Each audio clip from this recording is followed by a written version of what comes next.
This is Candyland, a place you pretend to visit when you play this game. These are the games we love to play on rainy Saturday afternoons. The object of Settlers of Catan is to build roads and settlements. To do so requires wood. Now, I have sheep. I need wood. Welcome to WatchMojo.com, and today we're counting down our picks for the top 10 branded board games. Taffyland, Droves and Risers, Consternation, Ravenous Rhinos, Mousecatch, Battleboat, Monopoly, Crate of Apes, Yatsu, Tiddlywonks. For this list, we're taking a look at brand name board games, which means games like chess don't make the cut. We're also looking at games that involve pieces moved or placed on a board or surface of some sort according to fixed rules, so card games aren't included either. The games on our list must have first been released prior to the year 2000 and can't be based on a movie or TV show. Games that rely on physical movements, gestures, drawings, and verbal cues such as Twister, Operation, Charades, Pictionary, and Taboo are also excluded. I might say, oh, this, and fudge! Yes! Oh, that's not what I say! Now, let the games begin. All right, Bubble Boy. Let's just play. Number 10, Battleship. A14. D6, hit and sink. Oh, you struck my battleship! Released officially by American game pioneer Milton Bradley in 1967, this guessing game actually has its roots as a pencil and paper game that originated during the First World War.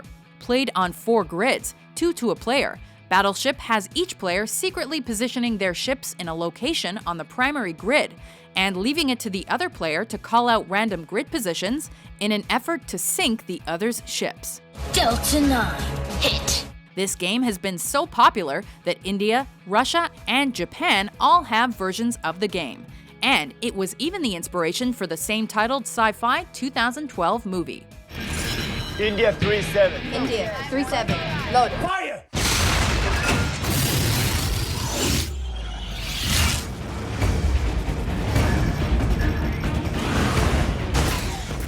Number 9. Sorry. Sorry. Coming through. Based on an ancient Indian game called Pachisi and dating back to at least the 16th century, Sorry was eventually registered in England in 1929. It was then adopted by the Parker brothers, who were later bought out by Hasbro, and that company produced the version we know today. In the game, 2 to 4 players must compete to see who travels fastest with their piece around the board, using cards and areas on the board to either speed up their own process or slow down others. Its popularity has been so great that several themed versions have also come out, including the Disney, Spider-Man 3, and the Simpsons editions, among others. Always remember to forgive and forget. Sorry, you hit me, I'll get you back. Number 8. Snakes and Ladders. Sold in England and Canada under the name Snakes and Ladders, and Chutes and Ladders in the US. This classic race game is another from ancient India, and was taken on by Milton Bradley in 1943. Though the game originally featured snakes instead of chutes, it was changed in America because the company thought kids would be put off by snakes. You can land on something good, like rescuing a kitten in a tree, Ah, you're going up, up, up the ladder. or land on Break the Cookie Jar. The game can also be used as a moral lesson of sorts, with the most popular version featuring a board where the travel goes up and down ladders and snakes, which symbolize the consequences for good deeds and mischievous deeds, respectively. Top of the heap, up down I go! On top for good! Oh, cruel hubris! Number 7. Trivial Pursuit. Who invaded Spain in the 8th century? That's a joke. The Moors. Oh, no. I'm so sorry, it's the Moops. The correct answer is the Moops. After finding misplaced pieces of their Scrabble game, a photo editor and sports editor from 2 different Montreal newspapers decided to create their own game in the late 70s. Ultimately released in 1982, Trivial Pursuit is a game in which you must move around a board by answering trivia questions correctly, and it came to be hugely popular, having sold almost 90 million games in almost 30 countries by 2004. With new editions being released all the time, Trivial Pursuit has also been turned into a video game, home computer game, and adapted into a TV game show, among other things. That's not Moops, you jerk. It's Moors. It's a misprint. I'm sorry, the card says moops. Number 6. The Settlers of Catan. I want to build a road, but I need wood. Do either of you fellas have wood? Now translated into around 30 languages, this German board game has players become the titular settlers, each constructing and cultivating settlements while also exchanging and procuring resources in return for points. I just want wood. Why are you making it so hard? Though created relatively recently, having been first released in 1995, it has acquired many followers and fans outside of its home continent. The Settlers of Catan has also spawned spin-offs and has been awarded several trophies in gaming. And now that I have some wood,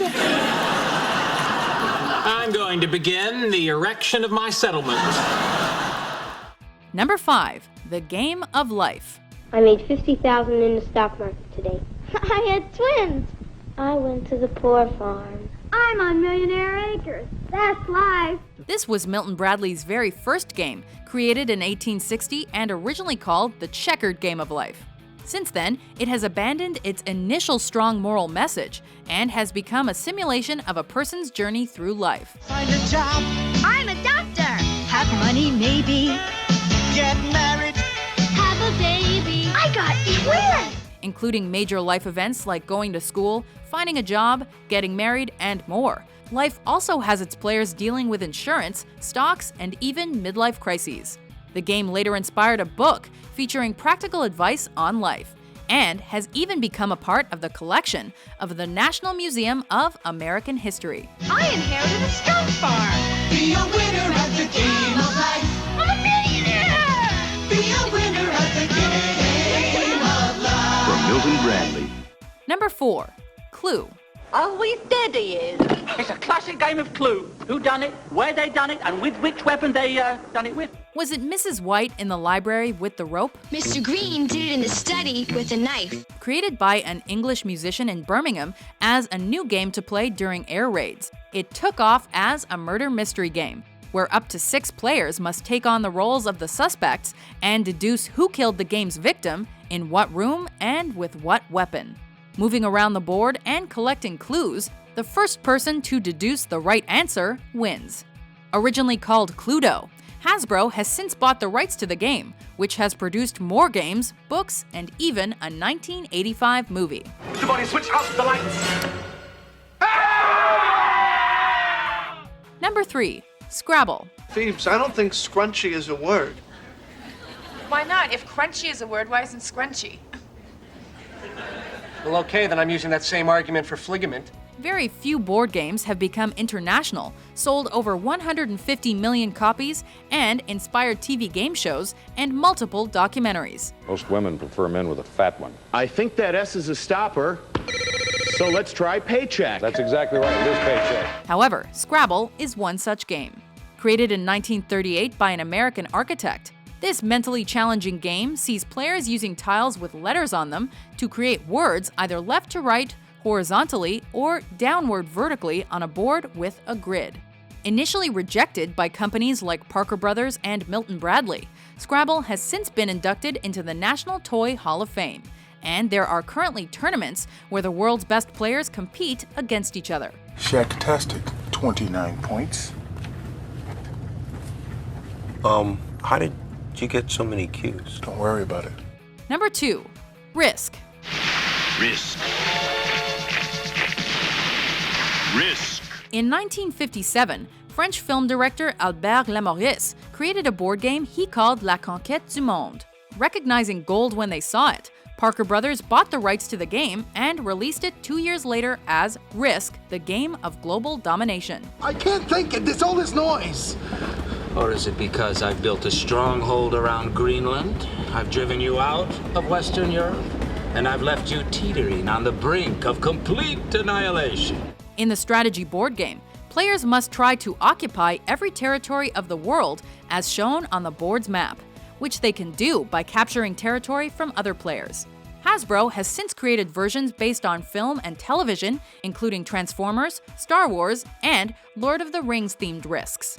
Win the game, and you win the world. Parker Brothers kind of fun. Before we unbox our top pick, here are a few honorable mentions. Go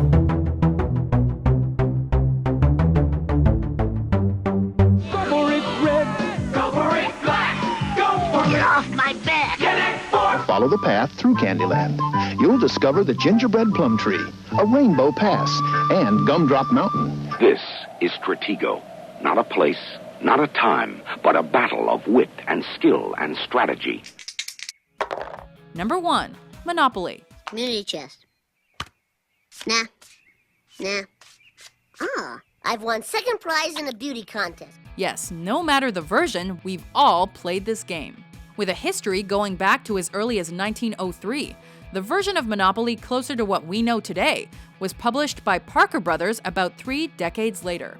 Its goal, as it remains now, was to move around the game board, buying and trading properties, all while collecting rent from other players and trying to bankrupt them. You're a little light here, Dad. I'm good for the rest, you know I am. Since its original release, the game's mascot has become an icon, while Monopoly itself has been the feature of documentaries. It has also been published in dozens of variations, including a set worth $2 million. This is undoubtedly the world's best-selling and most beloved branded board game of all time. Another case of Monopoly-related violence, Chief. How do those Parker brothers sleep at night?